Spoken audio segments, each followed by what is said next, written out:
What's up everybody, this is Ven here to bring you another MOC Spotlight. Oh, by the way, Happy New Year everybody! By this point, MOC Spotlight's been going on for 4 years? Jeez. Well, here today to kick off 2018, we have the candle created and posted to our message boards by BricksOfAwesome.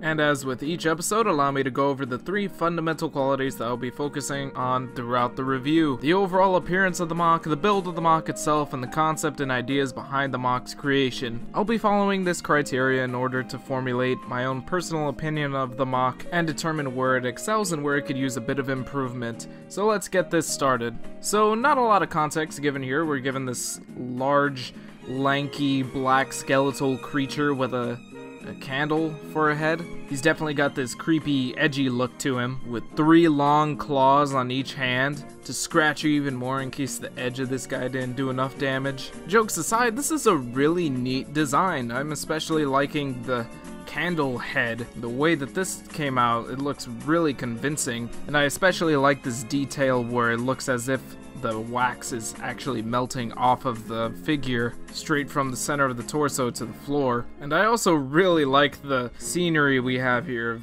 just this surplus of candles everywhere. You know, in case it wasn't obvious that candles are supposed to be a big deal with this MOC. Now, unfortunately, I only have 1 picture of this MOC to go over, so I'll have to be a bit brief. From head to toe, this MOC looks to be proportionally consistent, and despite having 2 different shades of gray here, one metallic and one matte, there is a pretty nice and even distribution of the colors, with the metallic gunmetal acting more so as armored plating or for highlighting specific parts of the body like the claws, the rib cage, the shoulder plates. Well, I guess that also kind of counts as armor, but hey. And I really like that the candle head just sticks out so much in both color and aesthetic. It's not just a head that resembles a candle on this figure. No, it looks like this guy is just walking around with a giant candle on his head. From far away, I'd probably be convinced that this was a real candle, just slapped on top of some gray bionicle figure. That said, I also appreciate that the builder made an effort to make the body look just about as interesting as the candle head.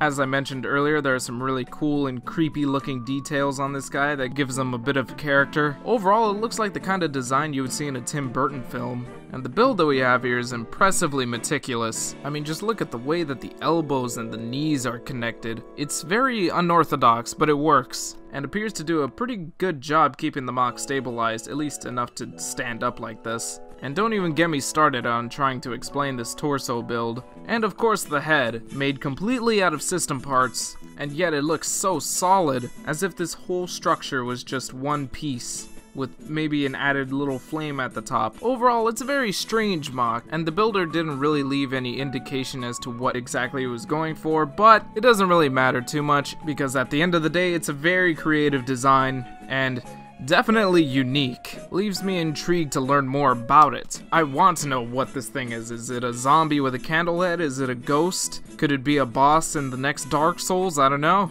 but I want to know. And sometimes I think just by having that sort of element attached to your MOC, just that bit of sense of mystery, can be better than establishing a backstory or anything at all. I mean, for all I know, I'm probably just reading too far into it. Maybe the dude just had a really cool idea in his mind, like, oh, this would look neat, and then he built it. Can't exactly rule that out either. So, with all that said, that's all I've got for you guys today. Great job again, BricksOfAwesome. Thank you for sharing this really cool LEGO creation with the rest of the community. And as cool as it is to see something from you every so often, I would like to see more out of the rest of you viewers, so please consider posting to the message boards at board.ttvchannel.com. Under the LEGO Creations category, you are more than welcome to share your own MOCs for the possibility of having your own creativity featured on the MOC Spotlight sometime in the future. So as always, I hope to see you then. And if not, I thank you for watching, and I'll see you all next time.